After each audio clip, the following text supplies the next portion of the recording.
lục chạy vây rồi bỏ mà nó chỉ bảy vây thì mỗi cứ pi một năm đào sam sập bảy nó không dương ở dụ cao mà rồi năm vây thì pi sam sập bảy mà học sập bờ vây thì bảy pi học sập bờ tao đào chọc chuyện ví dụ chẳng lục thà vây thì mũi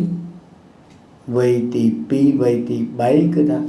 tam thoa lục và đạo prasma samputta ở khom riêng sâu chấm này sẽ đăng nòng chữ vật ní với men pi này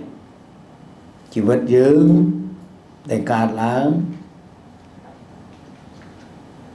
men bón nó bằng cạt chỉ mà nó nhóm nó bón thôm nó bằng cạt chỉ mà nó này thì trắng bón thôm rồi bảo dưỡng mà xong cho muối nắng cả na bón chan anh khá là cam chắc mọc xong cho muối cam mày cam ấy mà phép trong dây pi có sao là cam ấy phương bơi loอย่างน่ะពេលដែលយើងបានកើតជាមនុស្សនេះលោកហៅថាមានសម្បត្តិមួយដ៏ប្រសើរគឺកតេសម្បត្តិបានន័យថាយើងបានធ្វើបុណ្យពីជាតិមុនបានជំរុញយើងមកឲ្យបានកើតជាតិនេះជាមនុស្សទៀតហើយបើយើងអត់បានធ្វើបុណ្យយើងធ្លាក់យើងប្រព្រឹត្តបោឡែសាបគប់ជន់ពីលធ្លាក់ខ្លួនទៅជាជន់ពីលណាកាប់ចាក់ជុលមន់អីអានោះអត់បានកើតជាមនុស្សទៀតទេបាទចឹង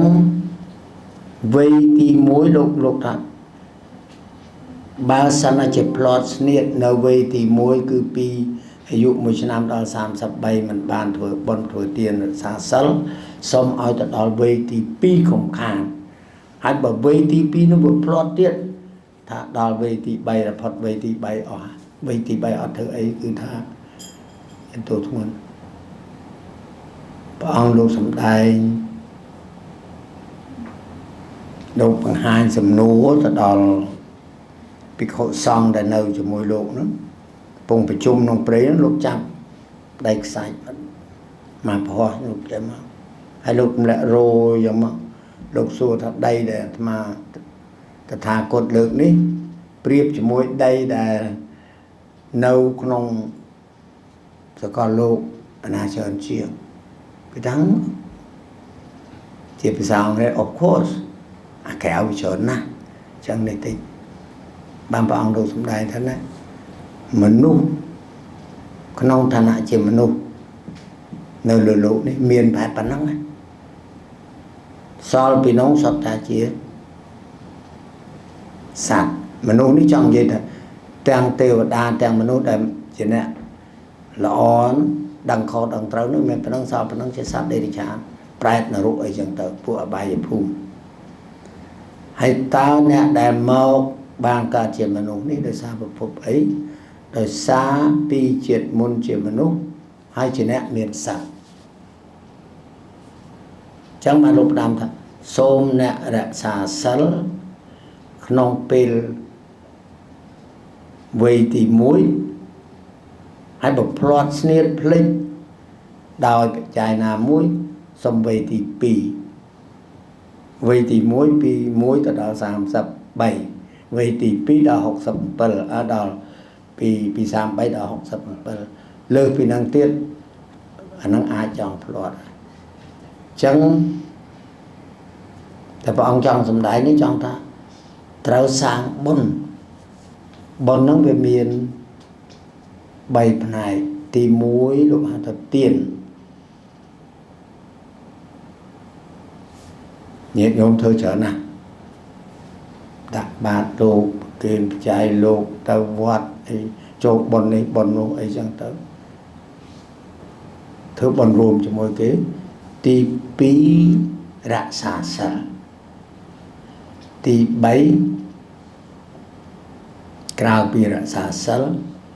គឺយើងទានសិលភាវនា ចេះពិចារណាភាវនានេះគឺដោយ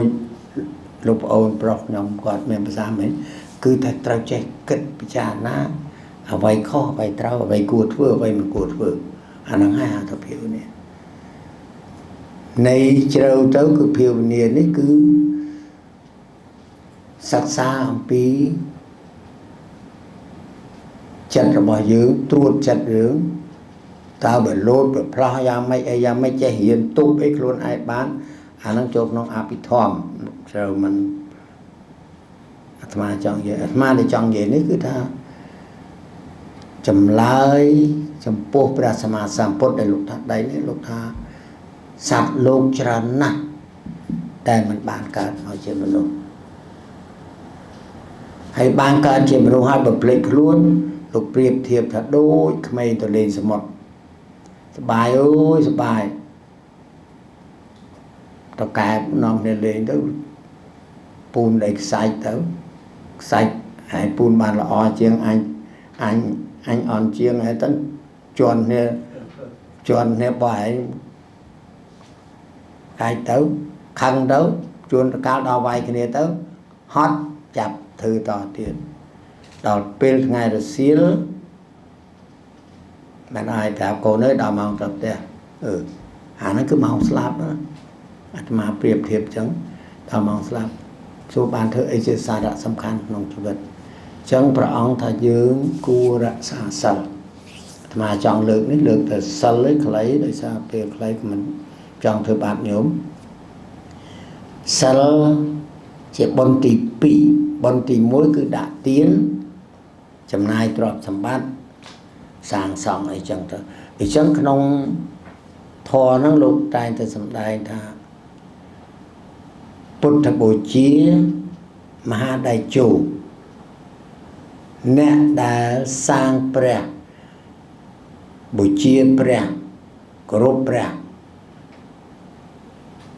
នឹងដល់គុណព្រះសម្មាសម្ពុទ្ធបនបានត្រឡប់មកវិញគឺមានអំណាចចុះអានោះហៅមហាដៃជោការគោរពព្រះបូជាព្រះមានរិទ្ធគឺคล้ายគេគោរពដៃជោនោះប្រហែលថាភ្លើងព្រោះក្តៅអាចបាទហេតុអីបានថា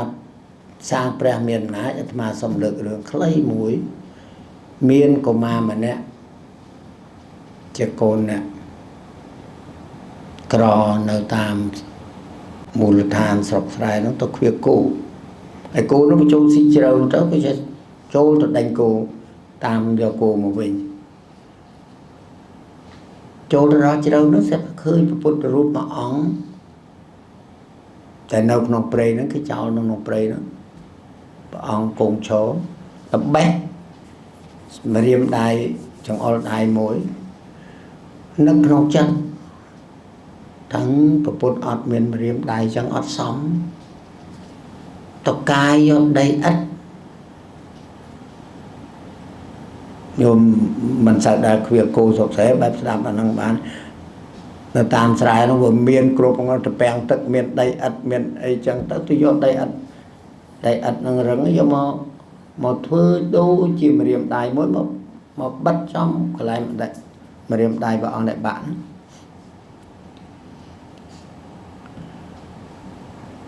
ហើយក៏សប្បាយចិត្តណាស់ទៅវិញប្រាប់ម្ដាយប្រាប់អីលើកដៃថ្វាយគុំជាតិក្រោយយោមសន្និដ្ឋានមើល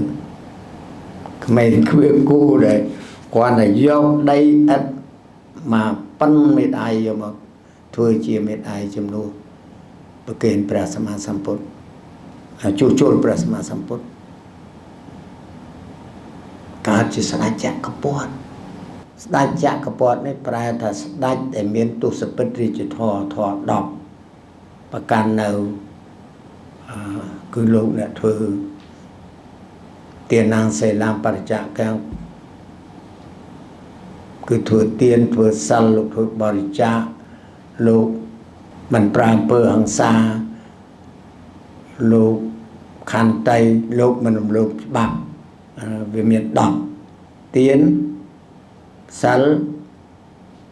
បរិច្ចាគអច្ចវៈលោក ប្រឹងខំប្រឹងប្រែងបំរើរាជមត្តវៈសភាវៈទនភ្លន់តបៈជាអ្នកអត់ធន់អត់ទ្រាំក្នុងការលំបាកជាអ្នករក្សាបរិសុទ្ធអកោតថៈអត់ខឹងក្រោធអត់ប្រើអំពើហិង្សាហើយរក្សាខន្តីមិនប្រព្រឹត្តរំលោភច្បាប់